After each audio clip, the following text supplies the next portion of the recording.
Vamos orar mais uma vez. Feche os olhos. Deus Pai,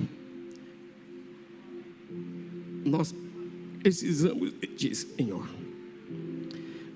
Fala conosco esta hora.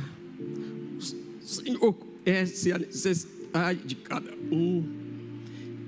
Espírito Santo, nós precisamos da Tua voz chegar. Entregamos o governo deste momento em Tuas mãos. Nos esvaziamos de nós mesmos, para que o Senhor tenha espaço para falar em nosso meio. Fala conosco neste momento. Supra nossa necessidade do nosso espírito e da nossa alma. Seja conosco. Toma nossas vidas em suas mãos e nos abençoa, em nome de Jesus. Amém. Glória a Deus.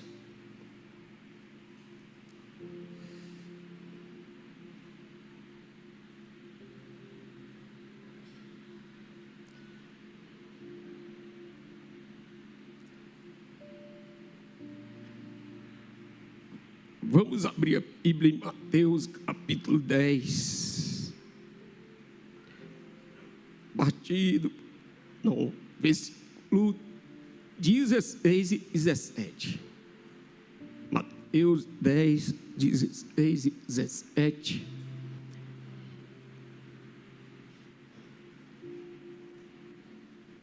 Diz assim: eis que vos envio como ovelhas ao meio de lobos. Portanto, sede prudentes como as serpentes e inofensivos como as pombas. Acautelai-vos, porém, dos homens, o que eles vos entregarão aos nédios e vos açoitarão nas ruas e sinagogas. Amém. Então, na rede de homens, nós tivemos aqui, em segundo, outro sábado, nós falamos aqui a respeito das coisas que Deus deu ao homem antes de dar uma esposa. Porque Deus criou o homem e antes de que Ele criasse a mulher do homem, Deus então preparou esse homem para receber essa mulher. Então, assim que Deus fez o homem, a Bíblia diz que Deus sopra nas narinas deste homem o seu espírito, o fôlego da vida. Então, a primeira coisa que o homem recebe ao ser criado é a presença de Deus. Porque nenhum homem pode ter uma esposa se não tiver a presença de Deus. É assim que a Bíblia nos ensina. E depois que Deus dá ao homem o seu espírito, Deus o coloca no jardim e diz para este homem: agora você vai lavrar esse jardim. Então, logo de Deus dar ao homem o seu espírito, Deus também dá a ele um trabalho. Porque nenhum homem pode ter uma esposa se não tiver também um trabalho. Então Deus está preparando esse homem para receber alguém muito diferente dele. Então esse homem precisa se preparar, precisa estar pronto para receber essa mulher. Então, logo depois de Deus dar um trabalho, então Deus diz para o homem: agora você vai guardar o jardim, você vai proteger o jardim, porque nenhum homem pode ter uma esposa se ele não tiver esse instinto de proteção, se ele não estiver pronto para proteger essa mulher. Então, depois que Deus dá essa responsabilidade para o homem de proteger o jardim. Então Deus agora começa a dar a sua palavra para o homem, dizendo para ele: de todo o jardim você pode tocar, você pode comer, mas existe uma árvore no meio do jardim que você não pode tocar, porque no dia que você tocar, certamente você morrerá. Então Deus começa a dar a sua palavra para o homem. E nenhum homem pode ter uma esposa se ele não tiver a palavra de Deus. Porque se ele não tem o Espírito de Deus, a presença de Deus, se ele não trabalha, se ele não é protetor, se ele não tem também a sua palavra, esse homem não está pronto para viver uma vida de casado. Por quê? Porque a mulher é muito diferente do homem.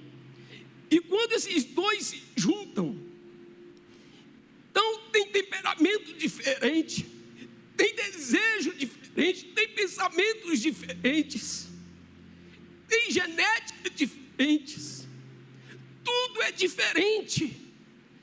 E Deus precisava preparar o homem para viver o oposto dele, para viver aquilo que era diferente dele, para conviver com alguém que era o oposto dele. Então Deus deixou esse homem pronto para só assim depois tirar das suas entranhas a sua esposa.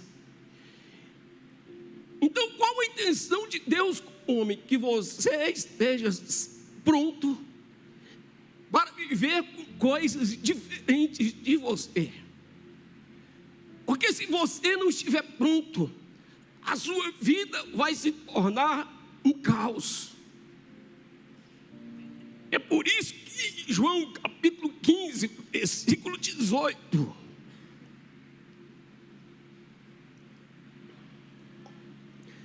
Jesus está ensinando isso para os seus discípulos. E diz assim: olha, se o mundo vos odeia, sabei que primeiro do que a vós me odiou a mim. Se vós fosseis do mundo, o mundo amaria o que era seu. Mas porque não sois do mundo, antes eu vos escolhi do mundo, por isso é que o mundo vos odeia. Então Jesus aqui está ensinando para os seus discípulos que eles precisam estar prontos para conviver com aquilo que é muito diferente deles. Jesus está dizendo para eles: vocês vão viver no mundo que odiará cada um de vocês. Então vocês viverão no mundo e não serão desse mundo. Vocês precisam estar prontos para viver, conviver com aquilo, para enfrentar aquilo que é oposto a vocês.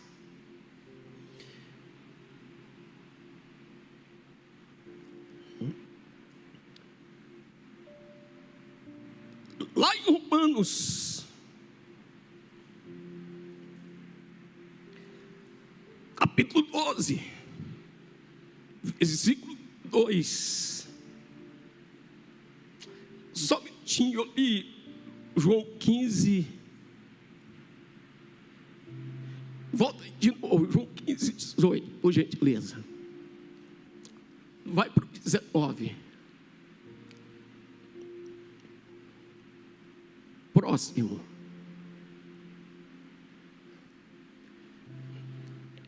Eu anotei, não esqueci de botar um versículo, não lembro onde, mas eu gostaria que alguém pudesse procurar para mim. Quando Jesus diz assim, enquanto eu continuo a pregação: eis que vos envio como ovelhas no meio de lobos. Por gentileza. Enquanto isso, vamos ler Romanos 12, versículo 2, por favor. Mateus 10, 16. Então, coloca lá, gente, por favor.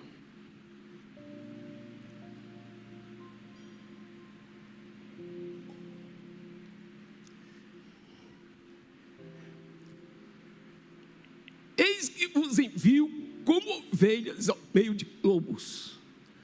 Portanto, sede prudentes como serpentes e simples como as pombas. Então Jesus prepara os seus discípulos e diz: eis que vos envio como ovelhas no meio de lobos. Você sabe o quanto que uma ovelha é diferente de um lobo? São opostos, muito distintos. E Jesus diz para eles: vocês precisam estar prontos, porque como ovelhas vocês irão viver no meio de lobos. Então a pergunta, querido, é: você está pronto para viver no mundo e não ser do mundo? Você está pronto para viver no meio de lobos e não ser lobo? Você está pronto para conviver com uma mulher sendo homem? E você, mulher, está pronta para conviver com um homem sendo mulher? Então Deus, Ele nos preparou de antemão para que a gente seja capaz de conviver com aquilo que é oposto a nós. Precisamos ser luz vivendo no meio de trevas. Não sempre foi assim. Você precisa, no meio de uma sociedade corrupta, ser santo. Precisamos ser capazes de conviver no meio da corrupção, sendo nós íntegros. Você precisa ser capaz de conviver no meio da mentira, falando a verdade, sendo verdadeiro. Então Jesus está preparando e fazendo um chamamento a esses discípulos e dizendo: vocês serão enviados como ovelhas no meio de lobos. E diz mais assim: sejam prudentes como a serpente e sejam simples como as pombas. Como esses dois são opostos. E essa é a verdade. Ao mesmo tempo que precisamos ser humildes, precisamos também ser astutos, sermos prudentes. Porque humildade, irmãos, não é sinônimo de ser ignorante, de ser um coitadinho, de ser alguém fácil de ser enganado. Não tem nada a ver com isso. Então, em Romanos capítulo 12, versículo 2, Paulo ensina aos romanos e diz: e não sede conformados com este mundo, mas sede transformados pela renovação do vosso entendimento, para que experimenteis qual seja a boa, agradável e perfeita vontade de Deus. Então é necessário renovar sua mente o tempo todo, compreender e executar. Porque se você apenas sabe o que fazer e você não faz, de nada adianta. Então por isso que muitas vezes a gente repete as mesmas coisas, porque você precisa ouvir as mesmas coisas até executar, até fazer.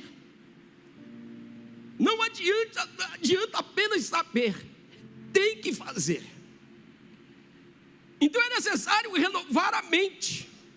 E lá em Filipenses capítulo 2, versículo 3, nós temos aqui uma das maiores dificuldades dos homens, que diz assim: nada façais por contenda ou por vanglória, mas por humildade. Cada um considere os outros superiores a si mesmo. Então nada façais por vanglória, mas por humildade, cada um considere os outros superiores a si mesmo. A gente sabe que isso não é fácil de fazer, mas esse é o desafio que nós temos da parte de Deus. Sabe por que as pessoas vivem lutando para provar alguma coisa para alguém? As pessoas vivem lutando, sempre tentando provar algo para alguém, seja da família, seja um inimigo, não é, do trabalho, seja um parente próximo, às vezes até mesmo para o cônjuge. É muito comum, às vezes, quando um casal, num relacionamento que está desgastado, e esse relacionamento termina, logo em seguida, já entram em outro relacionamento, e não porque gostam daquela pessoa, não porque têm afinidade, mas simplesmente porque querem provar para o parceiro anterior que são pessoas benquistas, que podem, que são bonitas, que não são rejeitadas, e às vezes entram em outro relacionamento muito pior, e vão em frente tomando muitas decisões erradas, porque querem provar de alguma maneira para o parceiro que são pessoas excelentes, que são pessoas boas. E eu gostaria de lembrar mais uma vez a atitude de Esaú, Gênesis 25, 28.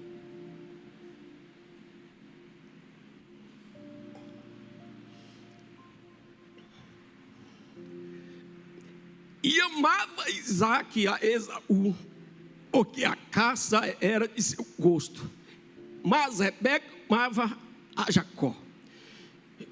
Veja bem, quem dos filhos Isaque amava? Esaú. Isaque amava o seu filho Esaú, porque Esaú era um caçador, porque Esaú era um homem do campo. Então Esaú dava orgulho para o seu pai. Isaque o amava. E você conhece a história então, que quando Isaque já estava velho, Gênesis 27, versículo 1.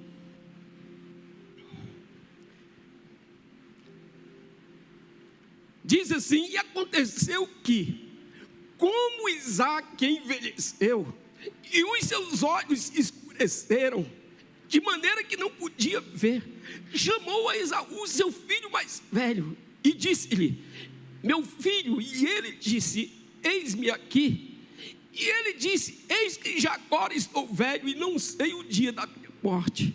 Agora, pois, toma as tuas armas, a tua aljava e o teu arco, e sai ao campo, e apanha para mim alguma caça, e faze-me um guisado saboroso, como eu gosto, e traze-me, para que eu coma, para que minha alma te abençoe antes que morra. Então aquele pai estava velho, e já pressentia a morte. Então ele expõe o seu desejo, queria uma atitude de carinho do seu filho Esaú, o filho que ele amava.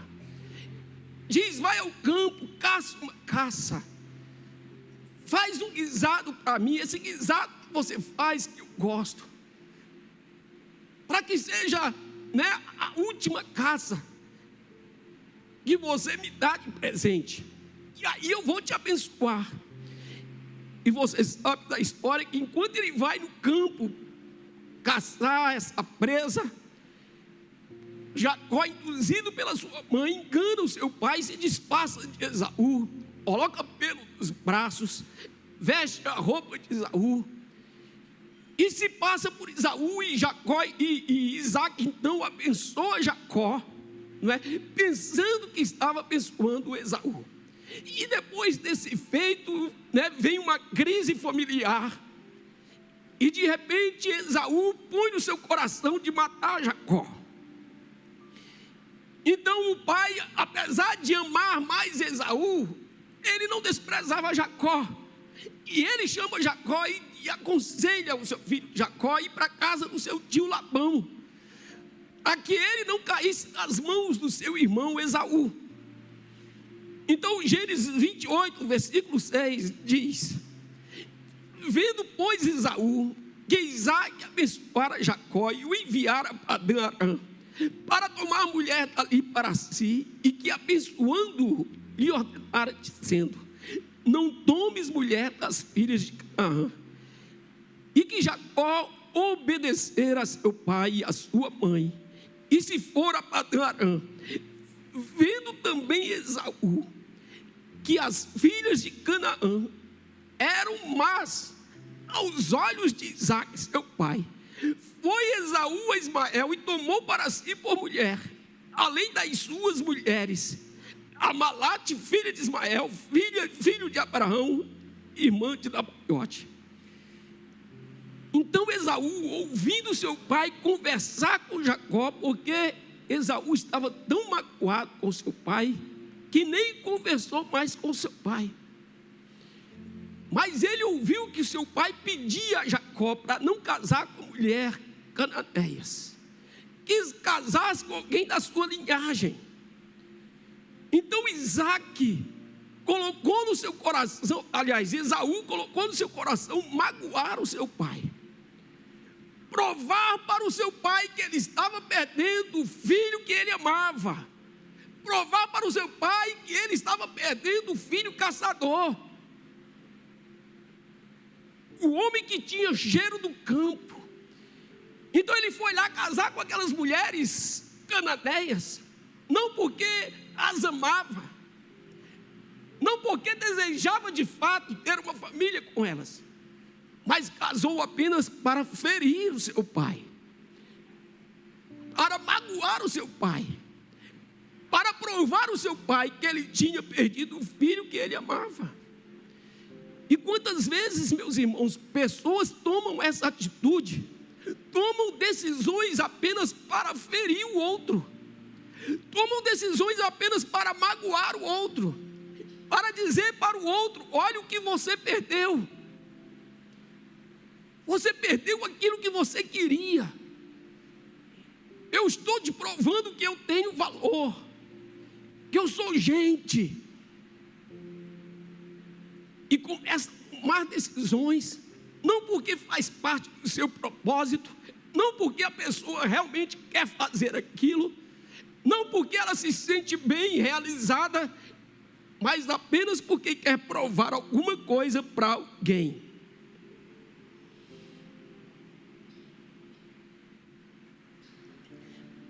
Então eu quero partir desse ponto, dizendo que você não precisa provar nada para ninguém.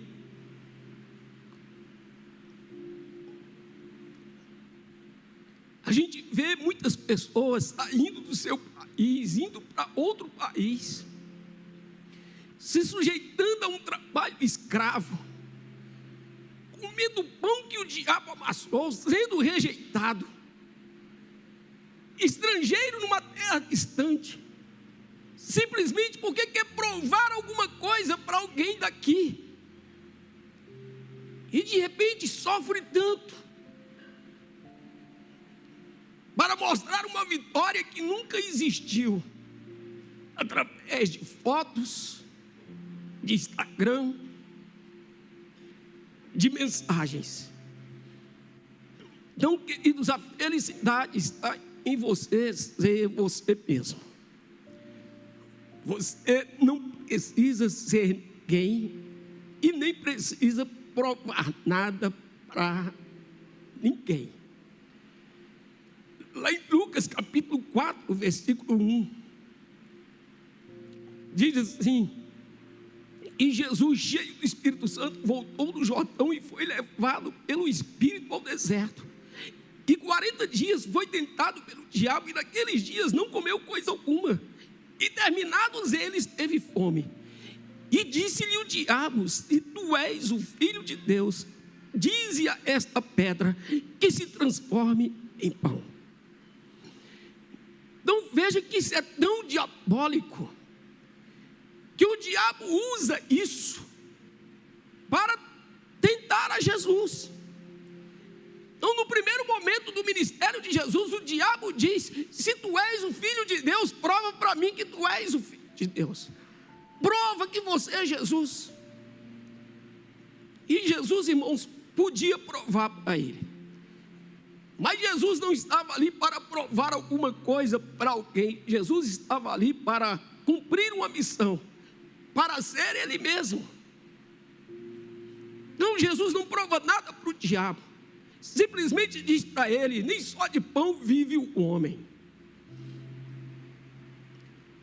Lá em Mateus 26, 52, na noite que Jesus estava sendo preso pelos romanos, Jesus diz para Pedro: embainha a tua espada, porque todos os que lançarem mão da espada, a espada morrerão. Ou pensas tu que eu não poderia agora orar a meu Pai, e que Ele não me daria mais de 12 legiões de anjos? Jesus diz: Pedro, guarda a tua espada. Nós não precisamos provar nada para ninguém. Ou você pensa que eu não poderia pedir para o meu Pai aqui e agora 12 legiões de anjos, e Ele mandaria? Querido, uma legião nesse tempo correspondia a 6.000 soldados romanos.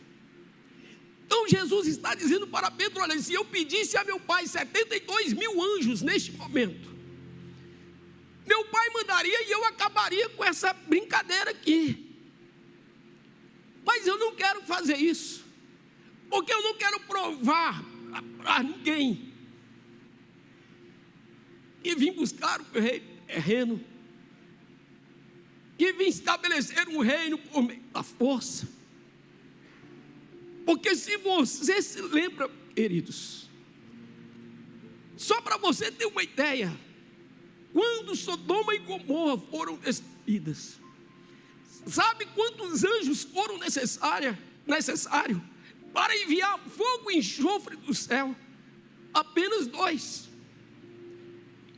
Leia comigo aqui Gênesis 19:1. Gênesis 19:1 diz: e vieram os 2 anjos a Sodoma à tarde, e estava Ló sentado à porta de Sodoma, e vendo-os Ló, levantou-se ao seu encontro e inclinou-se com o rosto à terra. Não quero ler mais texto para a gente adiantar o assunto, mas você sabe que esses 2 anjos tiraram Ló e sua família de Sodoma e Gomorra.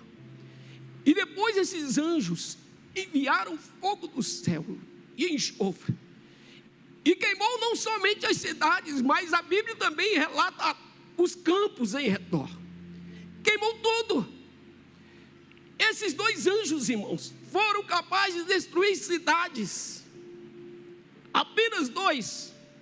Então você imagina 72.000 anjos, o que não faria com esses romanos? Jesus diz para Pedro: eu poderia fazer isso exatamente agora, Pedro, mas não vou fazer, porque eu não preciso provar quem eu sou. Lucas 23, 39, último versículo, a gente seguir. Diz: um dos malfeitores que estavam pendurados blasfemava dele, dizendo: se tu és o Cristo, salva-te a ti mesmo e a nós. Esse malfeitor estava dizendo: prova para nós que você é o Filho de Deus, prova para nós que você é o Salvador, salva-te a ti mesmo e salva também a nós. E Jesus não fez, querido, não deu nem ouvido para este moço, deu ouvido para o outro que diz: lembra-te de mim quando entrares no reino. Então, vamos partir desse ponto. Você precisa ser apenas você mesmo. Existe uma graça, um poder na vida. Deus te deu dons, Deus te deu capacidade. você não precisa fazer nada em busca de provar alguma coisa. Faça para ser feliz, faça porque quer agradar a Deus, faça porque isto te satisfaz, faça porque você é bom, faça porque você é correto, porque você tem caráter. Você não precisa, querido, provar, viver fazendo coisas, tentando provar alguma coisa para alguém. Você sabe a respeito desta guerra que está acontecendo? Esta guerra não é outra coisa senão uma tentativa de provar alguma coisa um para o outro. Isso tem milênios que essa coisa acontece. Esaú tentou provar para o seu pai, mas Jacó nos deixa uma lição de que não precisava provar nada nem para Esaú e nem tampouco para Labão. E quando você tem esse sentimento de que você não precisa provar nada para ninguém, quando você trabalha, quando você faz, você sempre dá o seu melhor, porque foi assim que Jacó fez. Por 14 anos foi fiel a Labão, em troca apenas da comida que comia e do direito de ter suas filhas como esposa. E depois dos 14 anos começou a trabalhar em troca de um salário, e trabalhou assim por 6 anos. E durante 6 anos, Labão trocou o salário de Jacó 10 vezes, porque não queria que Jacó prosperasse. Mas Jacó não queria provar nada para Labão, sempre foi fiel, sempre trabalhou agarrado numa promessa de Deus. O tempo todo Jacó sempre quis agradar a Deus, então sempre foi íntegro, mesmo que aparentemente não estivesse ganhando nada, sempre foi um bom servo, e Deus o honrou.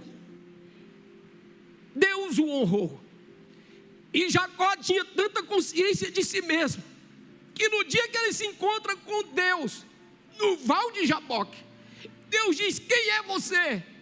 E ele diz: eu sou Jacó, eu sou um usurpador, eu sou esse mesmo, essa pessoa problemática, essa pessoa com defeito, essa pessoa que precisa de transformação.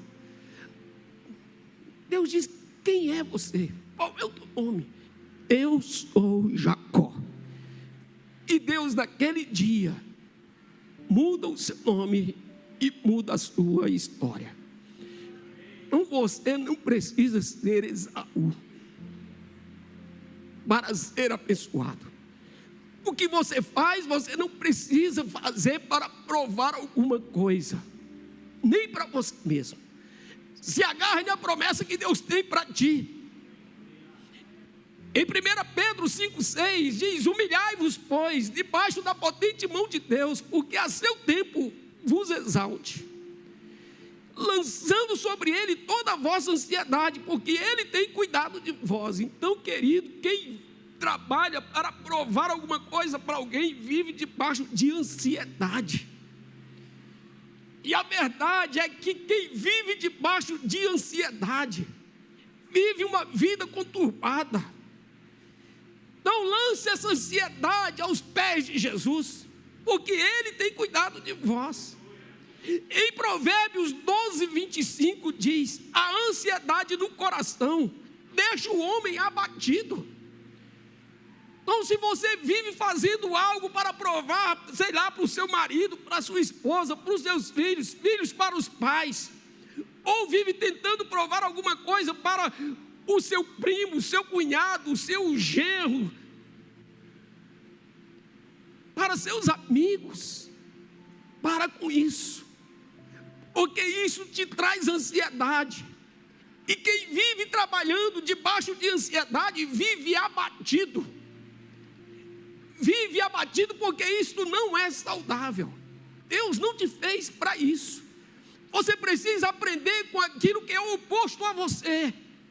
Você precisa aprender a viver numa situação e não se misturar com ela.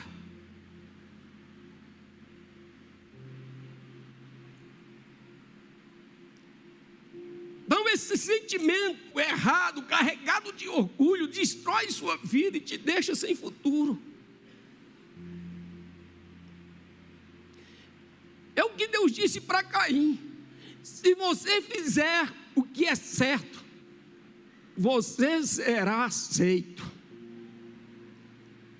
Você só foi rejeitado porque você fez o que é errado. Não faça o que é certo. Mas Caim não quis fazer o que é certo. Continuou desse propósito de fazer o que é errado. Eu queria que acessasse o e-mail da igreja. Eu coloquei aí uma figura, uma imagem, que eu vou precisar daqui a pouco, por favor.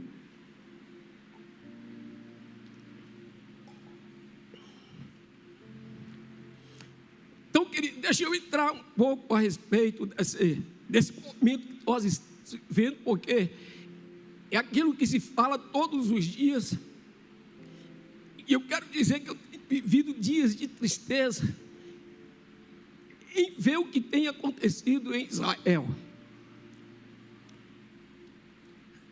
Às vezes a gente aqui não tem noção do sofrimento que pessoas estão passando.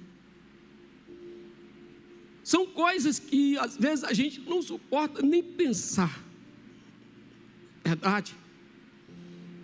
Então eu gostaria de fazer um resumo, a grosso modo aqui, para que a gente possa entender melhor, né, a respeito dessas coisas. Porque o que nós vemos hoje são pessoas que não conseguem conviver com diferenças.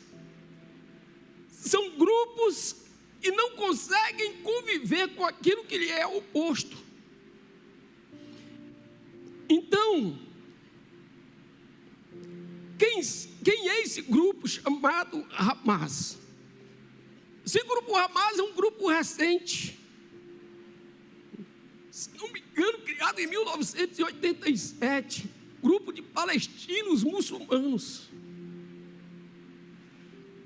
que são, na verdade, entraram na faixa de Gaza e se posicionaram politicamente em defesa dos palestinos. E de repente, não só politicamente, mas também se transformaram num grupo de guerrilha, num exército. E aparentemente vivem em defesa do Estado muçulmano.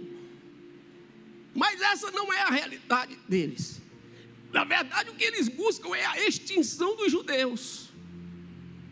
Isso é o que está por trás. Então, quem são esses palestinos? Na história antiga, os palestinos eram considerados os filisteus. Então, os filisteus eram aquele povo que estava sempre se opondo a Israel. É aquele povo que saiu o gigante Golias para desafiar o exército de Israel, e que Davi lutou contra esse gigante. Agora, hoje, quem são os palestinos?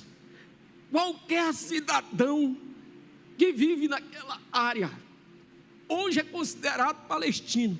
Então nós temos ali Israel e tem todos os outros países daquela região, países árabes. Você tem aí são 22 países, só para a gente ter uma ideia rápida disso. Vamos ver se funciona aí. Próximo. Então são esses aí, né? Arábia, Bahrein, Comores, Egito, Leme, Jordânia, Líbano, Argélia, Catar, né, Djibouti, Emirados Árabes, Iraque, Kuwait, Líbia e por aí vai. Então são 22 países hoje, e qualquer pessoa desses países pode ascender, são considerados hoje palestinos. Então hoje os palestinos é qualquer um que não é judeu. E hoje os judeus são chamados de israelitas, não é? Então, quem são os judeus hoje, irmãos? Os judeus são aqueles que vieram da tribo de Judá. judeus e dos filisteus, ou dos palestinos.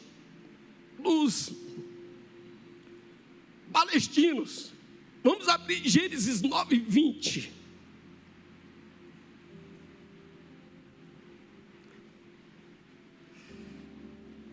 E começou Noé a zela para toda a terra, e plantou uma vinha, e bebeu do vinho, e embebetou-se.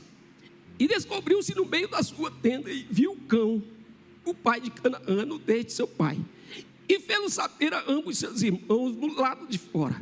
Então tomaram Sem e Jafé uma capa, e puseram-na sobre ambos os seus ombros, e indo virados para trás, cobriram a nudez de seu pai. E os seus rostos estavam virados, de maneira que não viram a nudez de seu pai. E despertou Noé do seu vinho, e soube que seu filho menor lhe fizera. E disse: maldito seja Canaã, servo dos servos seja os seus irmãos. E disse: bendito seja o Senhor Deus de Sem, e seja-lhe Canaã por servo. Então aqui está a origem desse povo. Então, quando viu o dilúvio, que segundo a Bíblia não existia mais habitante da terra, então Noé gera esses filhos. E nessa situação que Noé toma o vinho, fica bêbado e tira a roupa, bêbado não faz nada que presta, né? Então os filhos, querido, mesmo que o pai esteja errado, precisam honrá-lo. A honra do filho para com o pai independe da condição do pai. Você não precisa estar debaixo do seu jugo, mas você também não pode se levantar contra a sua autoridade. Então a Bíblia diz que Noé tinha esses 3 filhos: Cão, Sem e Jafé. Então Cão vê o pai nu, e em vez de cobrir a nudez do pai, começa a fazer chacota da cara do pai, e chama os irmãos para rir, para fazer brincadeira ou mostrar a situação ridícula que o pai estava. Então, quando Sem e Jafé sabe disso, eles viram as costas, pegam uma capa e de costas vai cobrir a nudez de seu pai, honrando a vida do seu pai. E quando Noé fica bom, fica sabendo da história, então Noé vai e amaldiçoa Canaã, que era filho de Cão, e diz que seja a descendência de Cão servos dos seus irmãos, e bendito seja Sem. Então, eu já vou te dar o final. Quem são hoje os judeus? São os filhos de Sem, são os semitas. E quem são hoje esses caras? Os árabes, os ramais, os filisteus, palestinos, são os descendentes de Cão, amaldiçoados por Noé, através de Canaã, que era filho de Cão. Então é por isso que Jacó diz para Esaú: não case com mulheres cananéias, que são herança de Canaã, e Canaã é amaldiçoado. Então Jacó não queria, aliás, Isaac não queria trazer maldição para sua família, e foi o que Esaú fez, se juntou a um povo amaldiçoado. E hoje o Ramais é um povo amaldiçoado, porque vieram de Cão. E hoje os judeus, os israelitas, sempre serão um povo abençoado, porque são descendência de Sem. Gênesis 10:21, só para te dar espólio, olha, diz assim: e a Sem nasceram filhos, e ele é o pai de todos os filhos de Éber, o irmão mais velho de Jafé. Então, de onde veio esse nome hebreu? Veio de Éber, que era filho dos filhos de Sem. Então, os hebreus surgiram desse povo. E você sabe que foram desenvolvendo, e quando chega lá em Abraão, Deus faz a promessa a Abraão de que esta terra de Canaã, que era amaldiçoada, Deus tiraria da mão desse povo amaldiçoado e daria para os descendentes de Sem, porque foi promessa de Deus que eles serviriam aos seus irmãos, que Cão serviria a descendência de Sem. Então Deus chama Abraão e manda ele para Canaã. Vai para a terra que eu te mostrarei. Então Abraão vai para Canaã e chega nessa terra. E nesse momento, irmãos, é que Canaã começa a ser conquistada por Abraão. Então essa terra que hoje o povo briga nela e guerreia por ela, foi dada a Abraão. E Abraão começou a conquistar essa terra, inclusive com dinheiro, porque Abraão era muito rico, e começou a comprar partes dessa terra. Deixa eu te dar um versículo de um campo que ele compra. Gênesis 23, 15.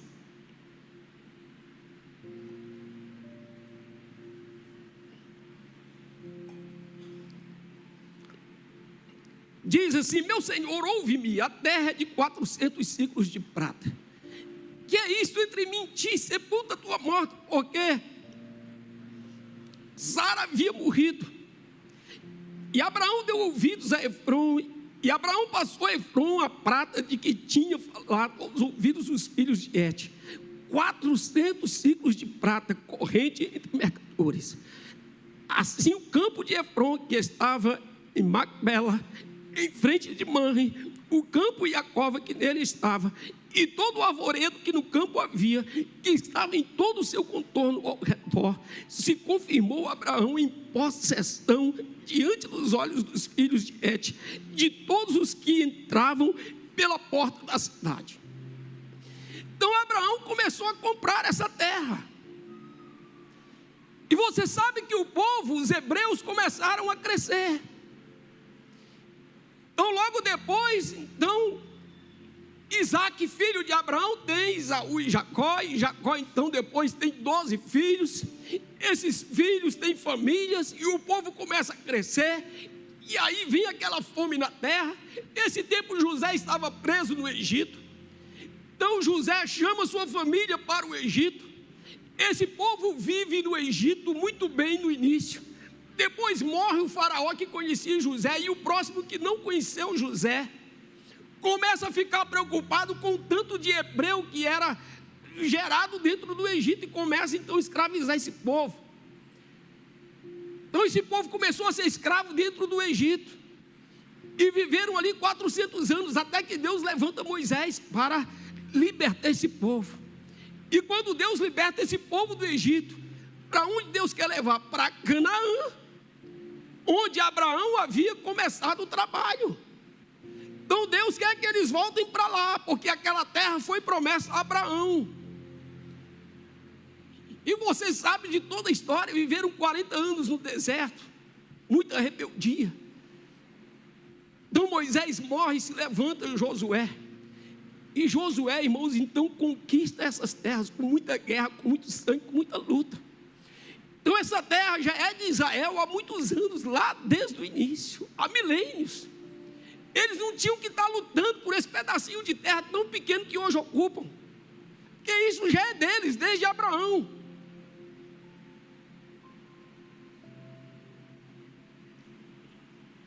Então você sabe que depois de Josué, a gente vê Davi se levantando, e Davi continua a conquista. Davi conquista toda aquela região e estabelece Jerusalém como capital de Israel.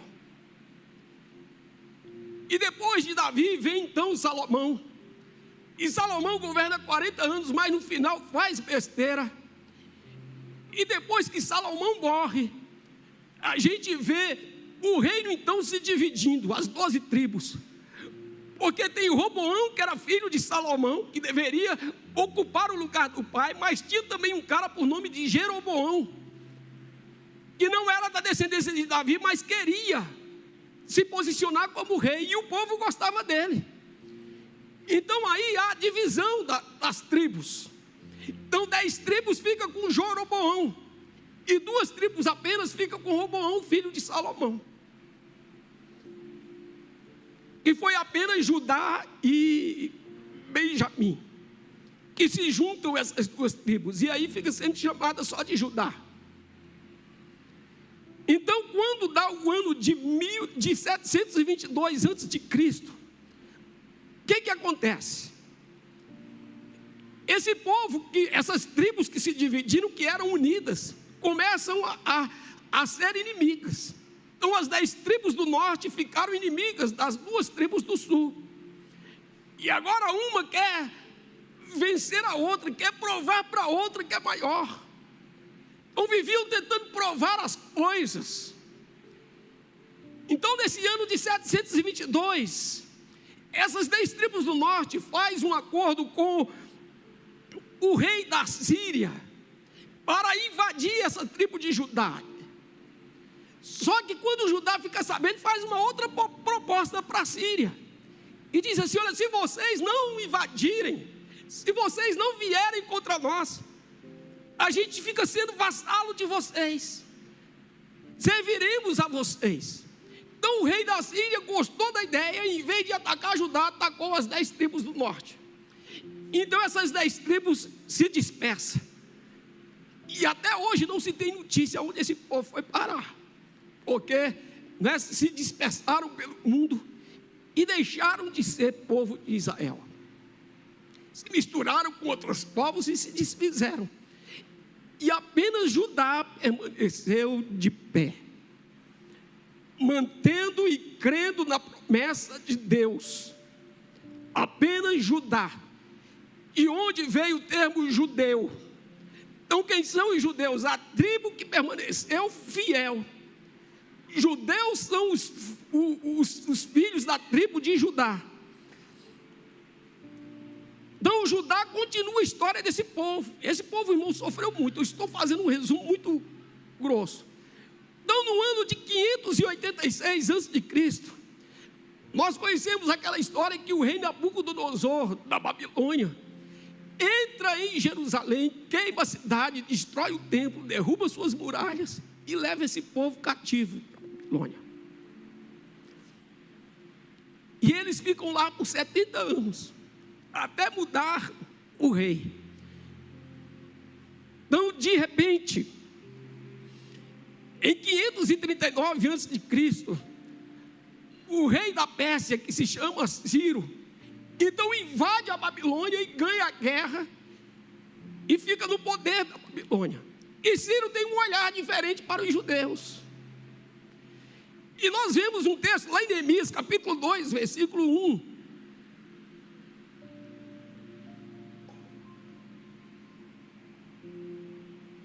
Diz assim: sucedeu, pois, no mês de Nissan, no ano 20º do rei Artaxerxes, que estava posto vinho diante dele, e eu peguei o vinho e o dei ao rei, porém eu nunca estivera triste diante dele. E o rei me disse: por que está triste o teu rosto? Pois não está doente. Não é isso senão tristeza de coração. Então temi sobremaneira e disse ao rei: viva o rei para sempre, como não estaria triste sobremaneira. E disse ao rei: como não estaria triste o meu rosto, estando a cidade, o lugar dos sepulcros de meus pais, assolada, e tendo sido consumidas as tuas portas a fogo. E o rei me disse: que me pedes agora? Então orei ao Deus dos céus e disse ao rei: se é do agrado do rei, e se o teu servo é aceito em tua presença, peço-te que me envies a ajudar a cidade dos sepulcros de meus pais, para que eu reedifique. Então o rei me disse, estando a rainha sentada junto a ele: quanto durará a tua viagem, e quando voltarás? E aprove ao rei enviar-me, apontando-lhe eu um certo tempo. Disse mais ao rei: se ao rei parece bem, deem-se-me cartas para os governadores além do rio, para que me permitam passar até que chegue a Judá. Neemias, então, nesse ponto que, se você continuar lendo, você vai perceber que o rei Artaxerxes, que é do tempo de Ciro e também de Dario, que ele provê e dá toda a condição a Neemias para reconstruir Jerusalém, que foi invadida pela Babilônia destruída e queimada.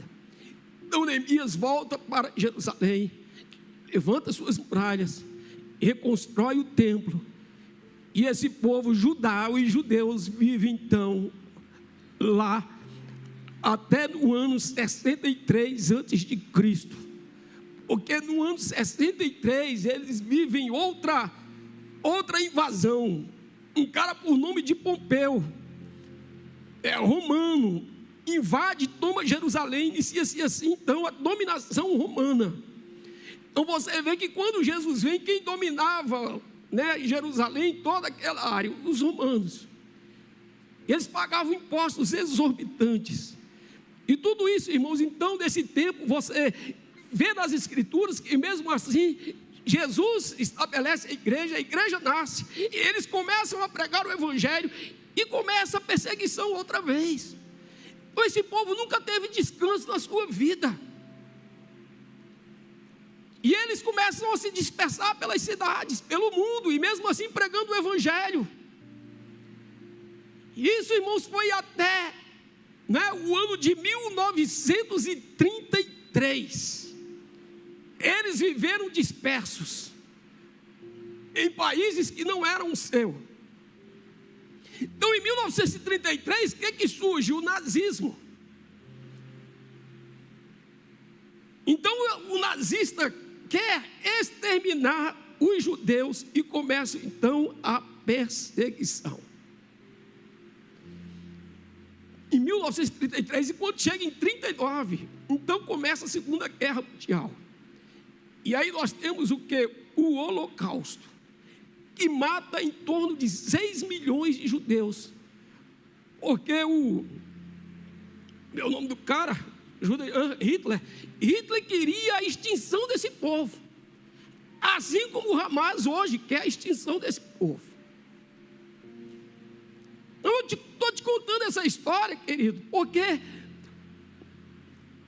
mesmo Israel tendo uma palavra de Deus, uma promessa de Deus, esse povo sempre enfrentou desafios, e sempre foi um povo corajoso, que sempre foi eles mesmos. Sabe, esse povo nunca quis provar nada para ninguém, sempre carregaram a promessa de Deus e sabiam a identidade, o chamado que tinha em Deus. Então depois da Segunda Guerra Mundial, depois desse massacre de judeus, a ONU se levanta, as Nações Unidas, para fazer justiça a esse povo. Não foi quando então resolveram devolver esse povo, esses judeus que estavam espalhados pelo mundo, para esse pedacinho de terra. Em 1948 declararam então Israel um estado, um país, uma nação. E esse povo com pouca gente, um pedacinho de terra tão pequeno, hoje é uma potência mundial. E covardemente esses dias foram atacados por este grupo. Esse grupo Hamas, eles têm na cartilha deles, lá na Constituição deles, diz assim: olha, Israel existirá e continuará existindo até que o Islã o faça desaparecer. Então isso é a Constituição deles, diz isso. Nós temos que fazer esse povo desaparecer. Eles só existirão até que o Islã o faça desaparecer, como fez desaparecer a todos aqueles que existiram anteriormente a ele. Então esse povo não luta por terra, não luta por direitos, luta pela extinção do povo judeu. E eu vou dizer, eu não sei se eu coloquei uma relação aí, uma coisa triste que tem. Está exposto na internet uma lista de deputados que apoiam esses caras. Tem não, vou dizer o nome de alguns. Todos do PT, tá? A relação que eu tenho aqui são todos do PT. Zeca Disseu, Paulo Pimenta, Alexandre Padilha, Érica Cocai, professora Rosa Neide, Enio Ferri, Helder Salomão, Nilton Tato, Padre João, irmão. Paulão, tudo do PT, fora muitos outros, do PSOL e do PCdoB. Para nossa tristeza, mais ainda, são deputados que apoiam esse grupo do Hamas. Vocês sabem que esses caras são muito violentos. Eles não têm regras para matar gente. Matam mulheres, matam crianças. Foram 40 crianças degoladas. Eu vi um vídeo que eles mesmos colocaram, depois procurei, não encontrei mais. Eu vi as crianças dentro de gaiolas. Eu vi um pai essa semana dando depoimento, um judeu, agradecendo a Deus porque sua filha estava morta. Ele disse, porque se ela tivesse viva na mão do Hamas, estaria agora sofrendo as piores torturas que um ser humano possa imaginar. Então eles matam apenas para ferir Jacó, para ferir Israel. Matam porque quer ver a extinção deste povo. Então você precisa orar por Israel. Ore e clame por este povo. Israel tinha, naquela guerra de 6 dias, em 2005, eles devolveram a terra, eles tinham ocupado a faixa de Gaza na guerra de 6 dias. Ficaram lá por anos. E em 2005, Israel devolveu em busca de um acordo de paz. E o Hamas aproveitou para se instalar nessa faixa de Gaza e desde então, está juntando toda essa força bélica para fazer o que eles estão fazendo hoje. Mas uma coisa eu sei: esse povo que já sobreviveu a tantas guerras, a tantas batalhas, a tantos desafios, vai vencer mais essa, porque é um povo de Deus, É um povo de Deus, e onde tem a promessa de Deus, querido, nada pode abalar, muito menos, ter extinção desse povo. Então, ore por Israel. Este povo tem sofrido, e claro que existem muitos palestinos, o povo pode subir, que não tem nada a ver com essa violência, com esse instinto demoníaco desse povo, que também sofrem, que estão morrendo e que irão morrer, que estão no meio de um tiroteio. Então, povo que largam suas casas para trás, sua família, deixam tudo e vão pelo mundo, sem saber o que vai acontecer. Não tem muita gente sofrendo no mundo, e nós aqui, irmãos, não temos nem noção do que é viver essas coisas. É por isso que pessoas estúpidas e ignorantes conseguem defender esses terroristas, esses quase, são quase animais. Eu vi uma fala inteligente esses dias de uma pessoa, porque disse assim: olha, Israel, para combater os terroristas, teve que usar uma força bélica, proteção antimísseis e tanta tecnologia para se defender dos terroristas. Eles podiam chamar o exército brasileiro e o governo brasileiro, porque o governo brasileiro conseguiu prender 1.500 terroristas sem dar nenhum tiro, só mandando eles entrar dentro de um ônibus. Não é? Vocês entenderam? Os terroristas para eles são terroristas, para o Brasil são as pessoas que estavam na praça lá dos Três Poderes no dia 8 de janeiro. Terrorista para eles é como o Eliel, que estava dando remédio para o povo que estava passando mal lá na frente do QG. Lá fora, terrorista é outro tipo de povo. São pessoas cruéis que não têm misericórdia nem de criança, que torturam, que matam, sem saber, sem conhecer ninguém, apenas por prazer. Então eu sei que nós estamos aqui, às vezes, nessa luta, nessa guerra mesquinha, de fazer coisas para tentar provar o nosso valor.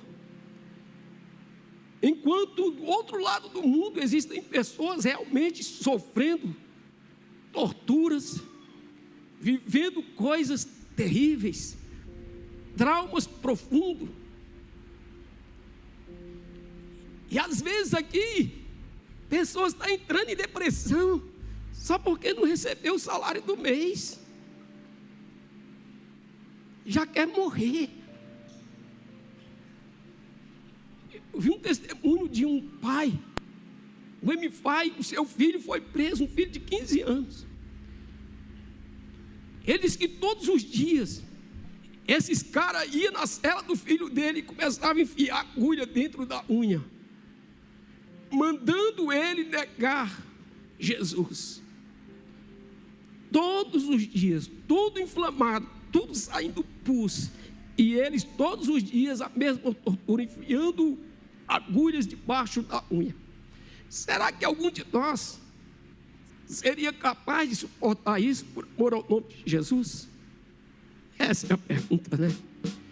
Se a gente às vezes está tentando provar para o outro algo tão mesquinho da nossa parte, temos muita dificuldade de perdoar coisas pequenas, temos muita dificuldade de mudar atitudes pequenas. Então, queridos, Deus, quando chama o homem, chama e o prepara.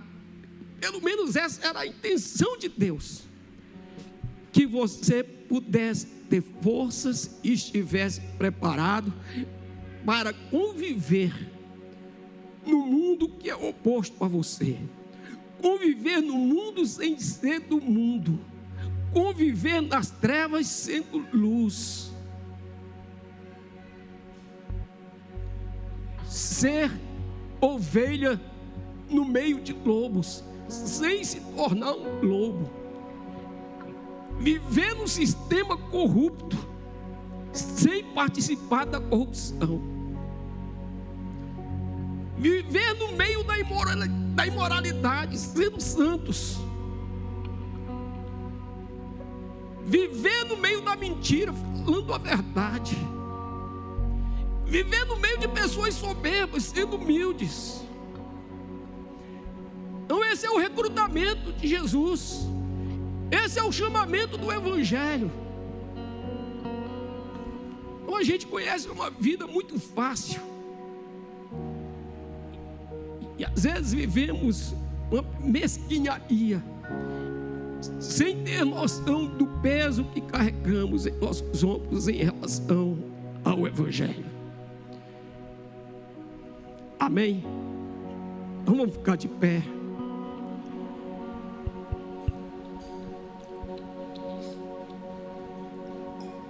Então, olhando para Israel,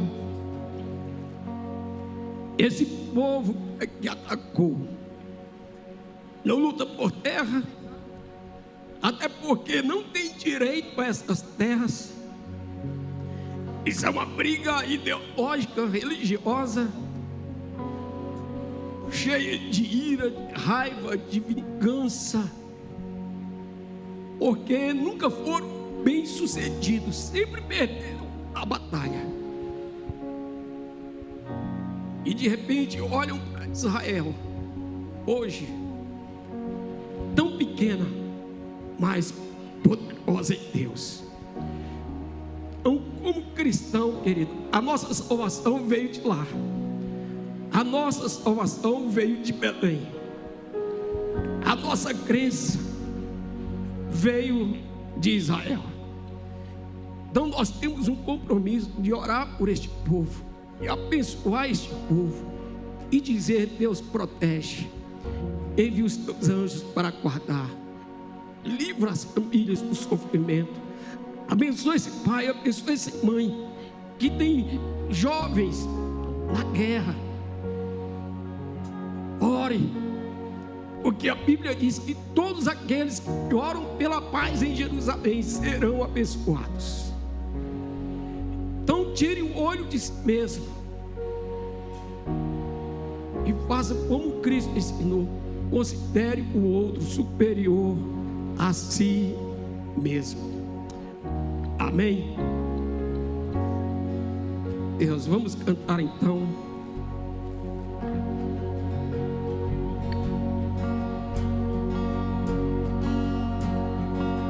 Quem sou eu para que o grande me receba assim? Me perdi, ele me encontrou, seu amor por mim, seu amor por mim. Quem Deus liberta, livre enfim será. Sou filho de Deus, sim eu sou. Sua graça me resgatou, purificou. Quando eu era um pecador, morreu por mim. Se morreu por mim, quem Deus liberta, livre enfim será. Sou filho de Deus, sim eu sou.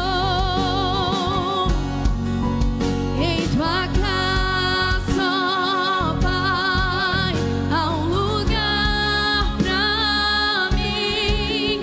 Sou filho de Deus, sim eu sou. Escolhido, perdoado, eu sou quem dizes que eu sou. Tu és por mim até o fim. Eu sou quem dizes que eu sou. Escolhido, perdoado, eu sou quem dizes que eu sou. Tu és por mim até o fim. Eu sou quem dizes que eu sou. Sim, eu sou quem dizes que eu sou. Quem Deus liberta, livre enfim será. Sou filho de Deus, sim eu sou. Em tua casa, ó Pai, há um lugar pra mim. Sou filho de Deus, sim eu sou.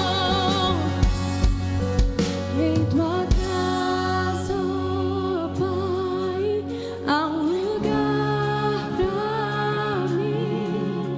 Sou filho de Deus, sim eu sou. Aleluia. Gostaria de ler esse texto mais uma vez, Mateus 10:16. Eis que vos envio como ovelhas ao meio de lobos. Portanto, sede prudentes como as serpentes e inofensivos como as pombas. Então, ser prudente não é ser ofensivo. Você pode ser prudente e inofensivo. Deus quer que você tenha esse coração pronto, preparado para viver coisas que te contraria, coisas que são diferentes de você, viver coisas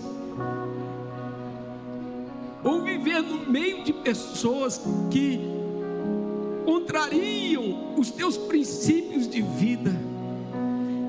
E você pode viver neste meio sendo prudente. Você pode estar no meio de lobos sem ser lobo. Você pode estar no mundo sem ser do mundo. Você pode estar no meio das trevas, sem ser trevas. Seja você, não viva a vida de outras pessoas. Não viva querendo provar alguma coisa para outra pessoa. Não seja um Esaú tentando provar para Isaac que ele é bom, que ele é o caçador do campo, que o pai perdeu um filho que amava. Seja como Jesus, e mesmo desafiado a provar que era o filho de Deus, nunca o fez, porque Jesus tinha consciência de quem ele era. Que Deus te desperte nesta noite para que você tenha consciência de quem você é. Você é filho de Deus. Você foi salvo, redimido, lavado pelo sangue do Cordeiro. Você tem promessas de Deus. O Senhor cuida de ti. Você é o povo da sua herança. Então você não precisa viver tentando provar para o seu irmão, nem para a sua irmã, que você é melhor do que ele. Seja simples no meio de lobos. Seja simples no meio de pessoas arrogantes. Seja humilde no meio de pessoas soberbas. Isto há sabedoria. Porque se você viver uma vida tentando provar, como hoje nesta guerra, o Hamas está tentando provar alguma coisa para o mundo, para seus irmãos árabes, tentando provar alguma coisa, usando violência, usando uma raiva, um sentimento diabólico, matando quem ele vê pela frente, tentando provar alguma coisa. Quem é, irmãos, não precisa provar. Se você é bom em alguma coisa, você não precisa provar.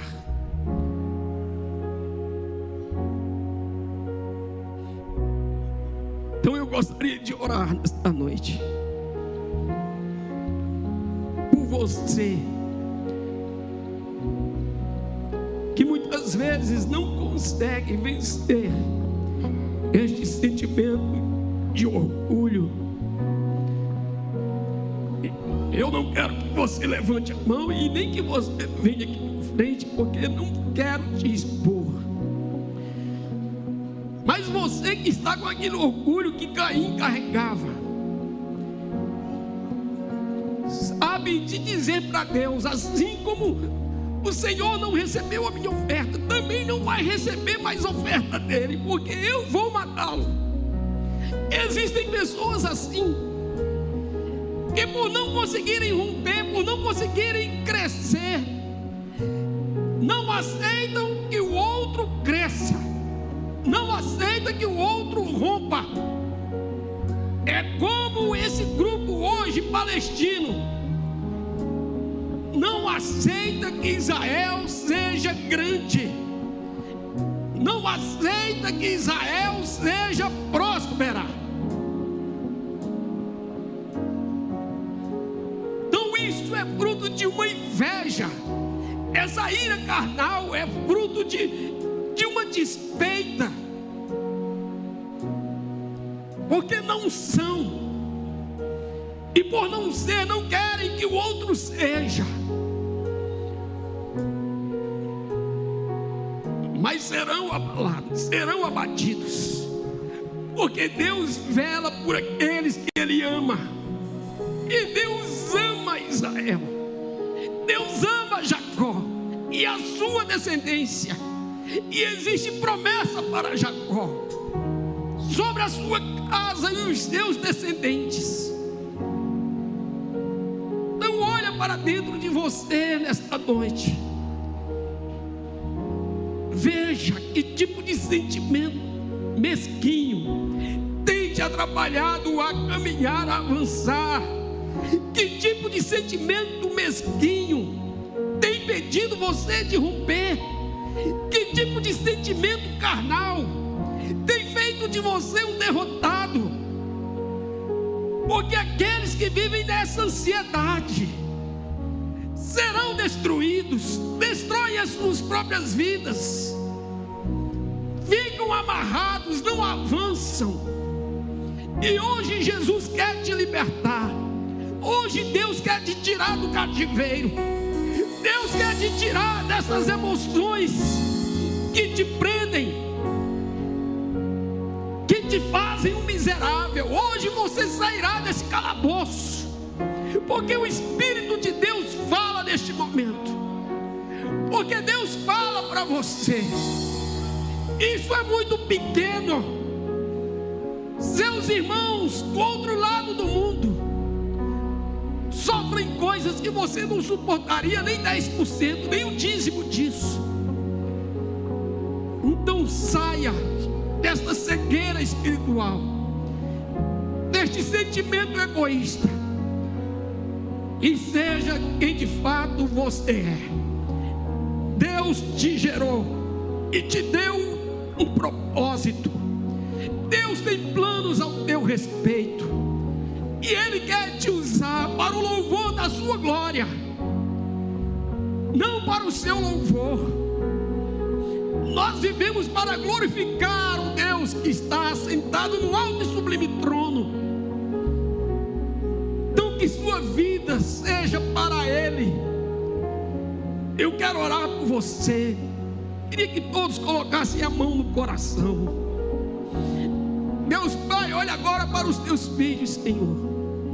Espírito Santo, olha para aquilo que prendem eles. Olha para aquilo, Senhor, que tem sido o desafio deles. Olha agora, Deus, para este sentimento carnal, este sentimento da alma, que tem trazido ansiedade e que tem, Deus, paralisado esses irmãos.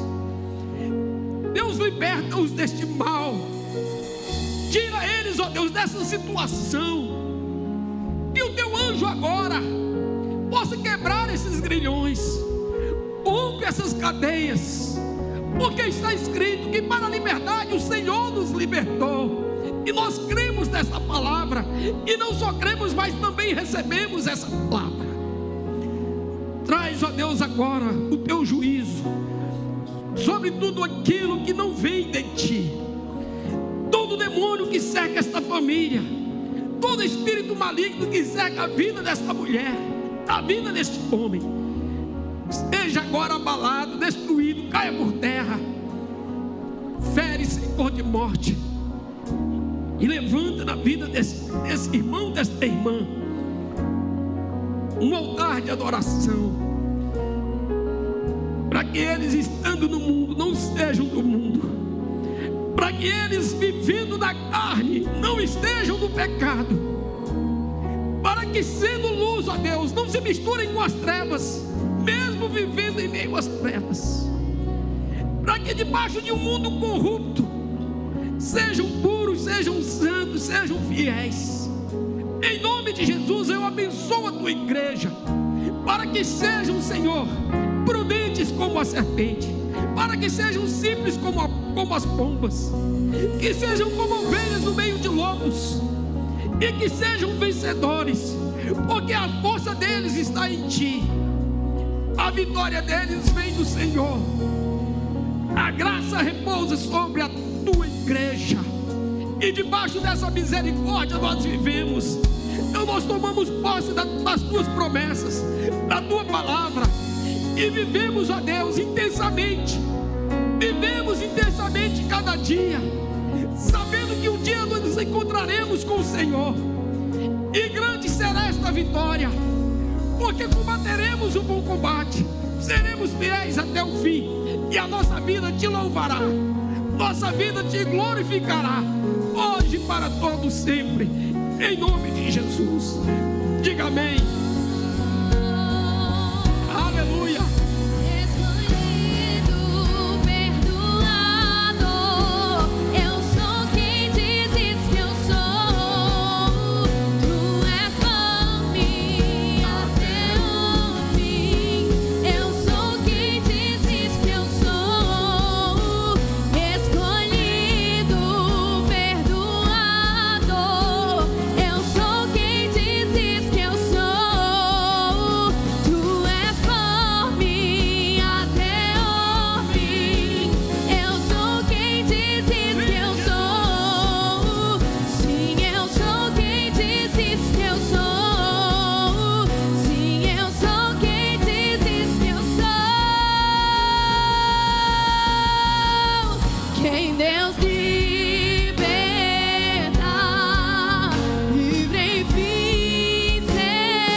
resgatado. Eu sou luz, para a glória de Deus Pai. Então tenha uma semana de vitória, que Deus te abençoe, em nome de Jesus.